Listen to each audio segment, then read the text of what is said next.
akka faayidaa guddaa kennuu danda'u hojjechuu danda'u waan Rasuulli alayhi salaam itti nu akeekan waan ta'eef faayidaan isaanii guddaan kana jechuudha. Idaaraan istiraatiijiyyaa kana kan inni hiiku hojii hojjennu akka sirnaatti gaashaan akka hojjennu akkasumas leecalloo osoo qisaaseessin bu'aa guddaa irraa argamuu qabu akka argachuudha dandeenyu qindeessinee kanaaf nama adeemsisa waan ta'eef kanaaf immoo bu'uura qabna nuti. Akka warri kaanii istiraatiijik maanaajimentiin akkuma waan amantaa isaa kan biraa ta'ee fakkeessanii nutti himan osoo hin taane ka'umsa qabnaa kan Rasuulli alayhi salaam ittiin nu akeekan jechuudha. Faayidaan isaanii tokko kana kan biraa akkasumas miizaata naafusiyyaa nama ijaara. Dhaabbanni tokko akka dhaabbataatti jaarmiyaan tokko akka jaarmiyaatti yoo dhaabbatu cimina qaba. Cimina qabu sana sirriitti kaapitaalaayiz godhee irratti hojjetee hanqina qabu immoo akka inni dhiibbaa irratti hin uumne isa fooyyeffatee akka itti fufuu isa gargaara. Miizaata naafusiyyaa isaa ol kaasa waan ta'eedhaafiyyi barbaachisaa. Gama biraatiin hojiin kun gaariidha moo gaarii miti kan sila Ustaaz Kaamil kaasee ture waan xiqqootti gammaduu waan xiqqootti wanni gammannuuf waan akka riifaransiitti kanaa ol yoo hojjenne gaariidha kanaa ol yoo hojjenne gadi bu'aadha jennee kaanne waan hin qabneef gulantaa hin qabnu gulantaatti kanaa ol gaariidha kanaa ol immoo kufaadha ittiin jennu hin qabnu waan ta'eef idaaraan istiraatiijiyyaa kana kaa tokkoffaa ru'yaa waadixa ta'e qaba ru'yaa waadixa ta'e keenya idaaraa istiraatiijii keessatti risaalaan keenya beekama garuu bifa namaa hubatamuudhaa danda'u namni hunduu risaalaan koo maali jedhee namni jaarmiyaa keessa jiru bifa kanaan akka hojjetuuf ru'yaa waadixa akka qabaatuuf galma akka qabaatuuf kanaa ol yoo hojjenne gadi bu'aadha kanaa ol yoo hojjenne gaariidha kanaa ol yoo hojjenne baay'ee gaariidha jennee sadarkaa itti keenyee akka deemnuudhaaf nu gargaara waan ta'eedha. Akkuma waliigalaatti jaarmiyaan guddinni isaa haala itti fufiinsa qabuun akka guddatuuf gargaara waan ta'eef gama biraatiin jaarmiyaan tokko dhimmi tokko yoo itti dhufu qofa ka fiigu hojii xawaari'aa kan sila Ustaaz Gaaliin jedhee sanduuqa akka inni fi proactive ta'ee maaltu uumamuu danda'a yoo wanni takka uumame maal gochuudhaa qaba jedhee duraan qophii godha. Duraan qophii godhaa jechuudha dura bu'ee ilmal ghaybiin beeku walaakin waaqi'a jiru qoratee waaqi'a jiru irraa ka'ee maaltu uumamuudhaa danda'a waan jedhu tilmaama saa'iba ta'e tilmaamaa jechuudha. Tilmaamee sanarratti karoora baafatee waan deemuuf dhaabbanni tokko yeroodhuma ibidda dhaamsaadhaaf qofa ka fiigu osoo hin taane dura bu'ee qindeeffatee dura bu'ee qophaa'ee xawaari'oota dhufan illee akkaataatti hoogganuudhaa qabu qabaachuu qaba jechuudha. Fakkeenya isinii kaasuu danda'a yoo beellii uumamu fakkeenyaa fi beellii uummata muslimaa naannoo muslimni itti baay'atu irratti beellii yoo uumamu reefuu amma lafaa ka'ee waa walitti qabee hin jedhu jechuudha duraan qophaa'a akka jaarmiyaatti. Proactive jechuun akkas istibaaqa qabaa jechuudha dura bu'eet qophaa'a waan ta'eef.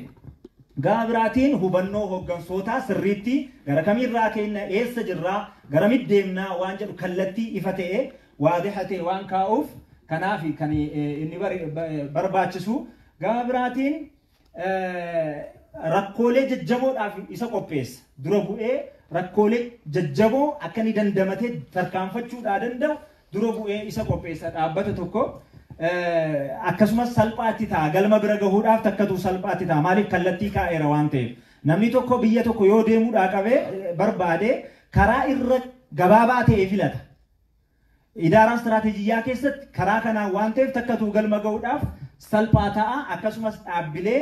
bakka garaagaraatirraa walitti hidha akka gaariitu walitti hidhamiinsa jabaa communication platformii bareedaa waan qabaatanuuf kallattiidhaan inni caasaan daka jiru gara gadii masjidarra jiru caasaa isa kanaa wajjin kallattii inni odeeffannoo ittiin wal jijjiiru laafaa tahaa jechuudha. Marhalaa isaatti innaa dhufnu tokko environmental scanning kan jedhamu sana kan gama sanaan agartanii bii'aa tahliilul bii'aa jechuudha. Tahliilul bii'aan kun bii'aa khaarijiyyaa fi bii'aa daakhiliyyaa qaba. Bii'aa daakhiliyyaa kan jedhu kan dhaabbata keessaa kan leecalloo dhaabbataatii wajjin wal qabatu ka aadaa hojii mana jaarmiyaa sanaatii wajjin wal qabatu akkasumas kan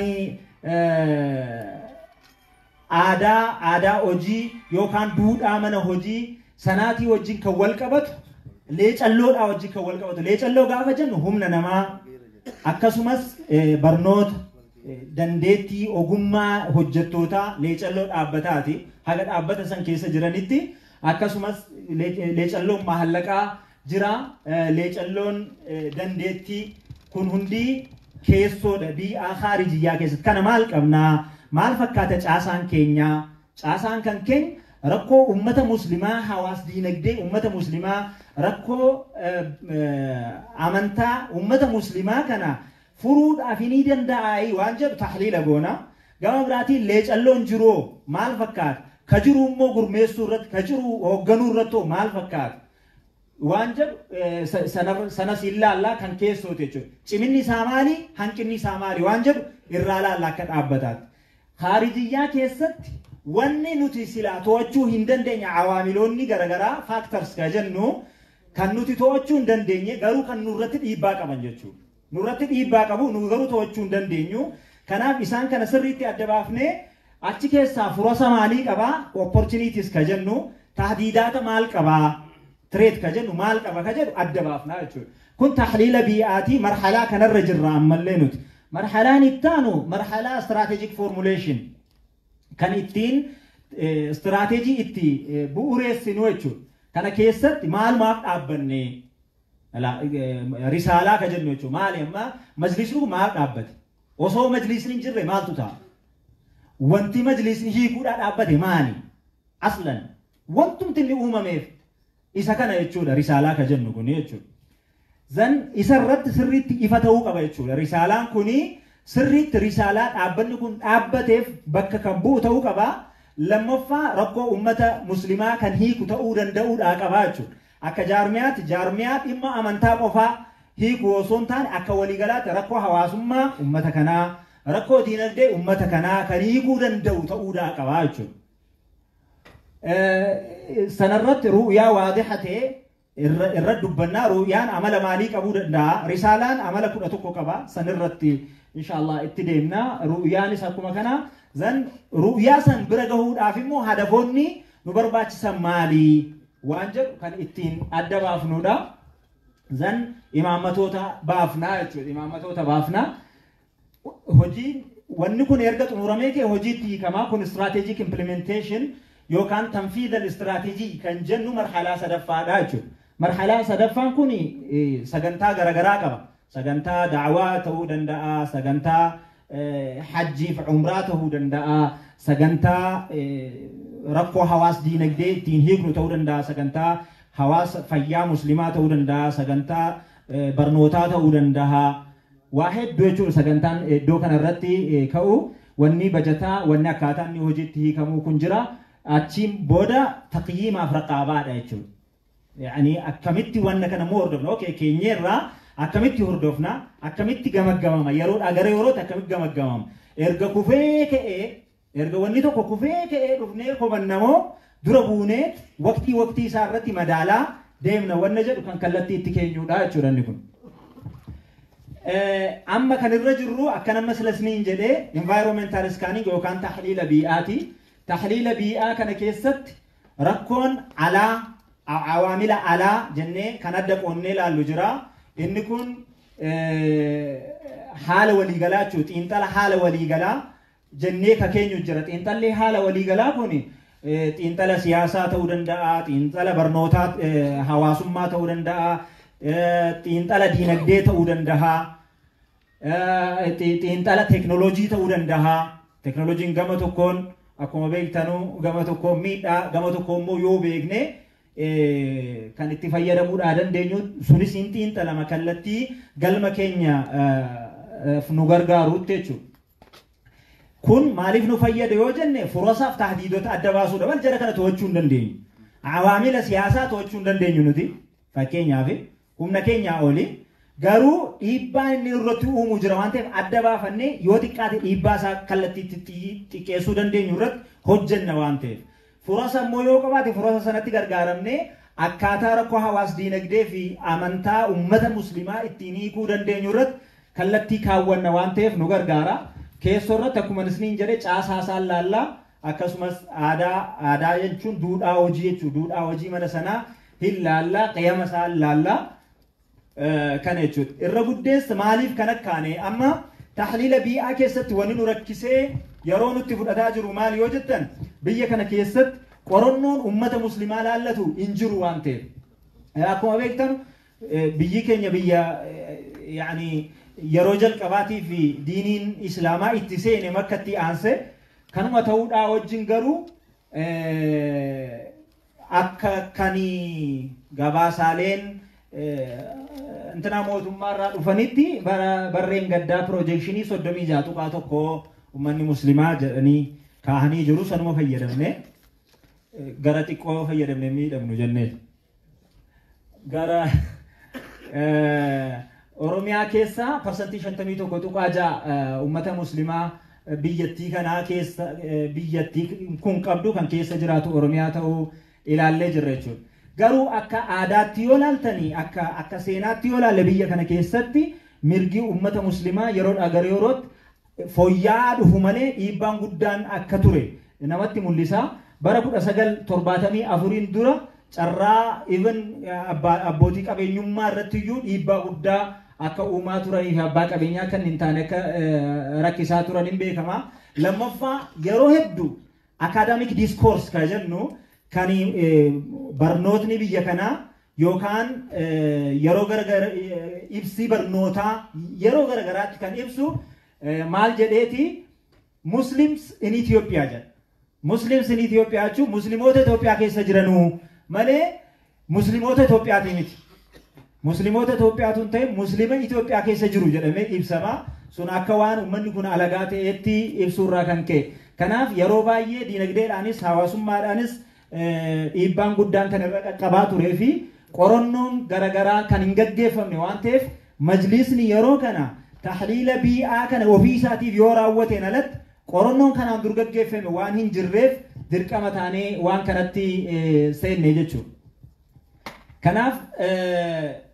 sirna bulchiinsaa jabaa tokko jaarmiyaa kana keessatti ijaaruudhaaf ummanni muslimaa waaqicinsaa maal fakkaataa maalirra jira waan jedhu sana qorachuun barbaachisaadha waan jedhuuni gara kana dhufne.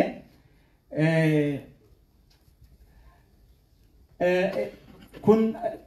akkuma ibseetiin jira maaliifi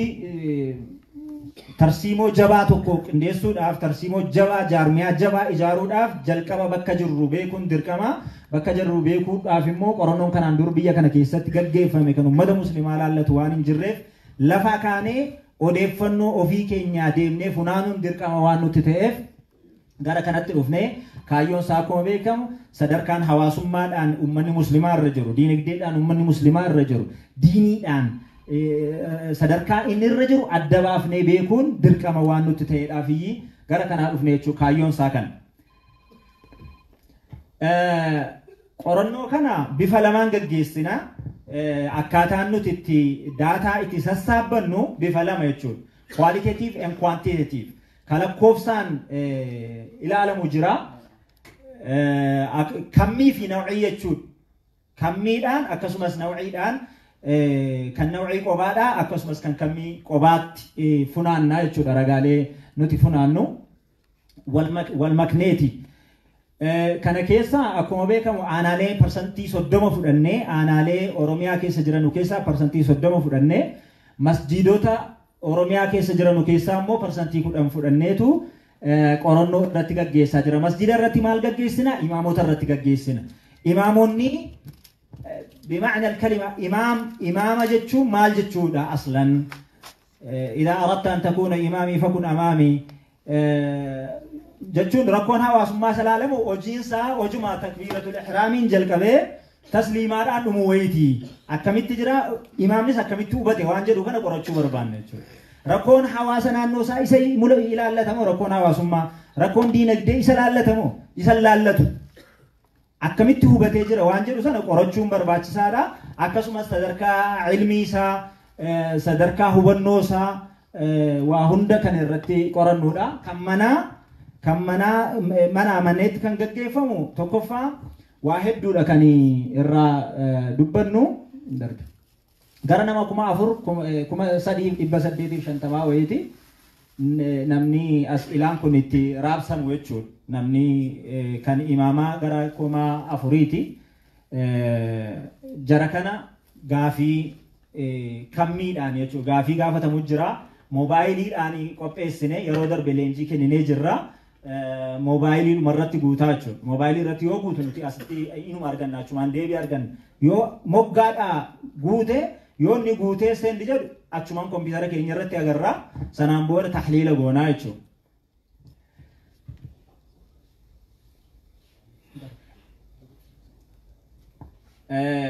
Egaa kammii keessatti tokko wanni goone maali gaafiin kun sirriitti hubatamaadha waan jedhu qorannoo nu barbaachisa waan ta'eef namoonni jalqaba akka isaan guutan goone ituu as gaafii daataa funaanuu isa sirriitti yoo seenin namoonni parsantiin 5 irraa akka isaan guutanii nu erganii jennaan sana tahliila goone ilaallee wanna sirraa'uudhaa qabu sirreessinee qooqa jijjiirreet kan raabsaa jirru amma already hojiitti seenuutti jiru jechuudha torbee dhufu inshallah kan funaansa jalqaban taha sanaan booda softweeriin jira softweeriidhaan tahliila goone SPSS jedhama softweeriin jira descriptive analysis gaggeessinaa jechuudha